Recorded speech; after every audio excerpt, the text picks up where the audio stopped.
সবাই কেমন আছেন? দেখুন বিলুপ্ত প্রায় একটা ফল গাছ, এটা যে বলার গাছ, এই তো যাকে আমরা আমাদের এলাকাতে বলি বহলা।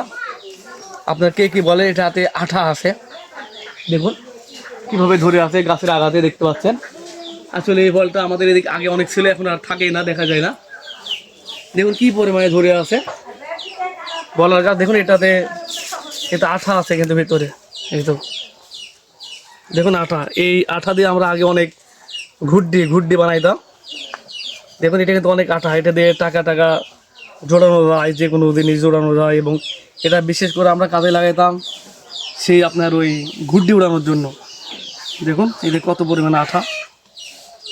দেখুন এটা কি আমরা বলি বহলার গাছ। এখন আপনারা কোন দিকে কি গাছ বলেন অবশ্যই জানাবেন। দেখুন কি পরিমাণে ধরে আছে, এখনো পাকেনি, এগুলো পাকবে, পাকলে হলুদ হয়ে যাবে ফলগুলো। পাকার পর সব এই ফলগুলো সব হলুদ হয়ে যাবে। তো হঠাৎ এই গাছটা চোখের সামনে আসলে জন্য আপনাদেরকে দেখাইলাম। সকলে ভালো থাকবেন, সালামু আলাইকুম।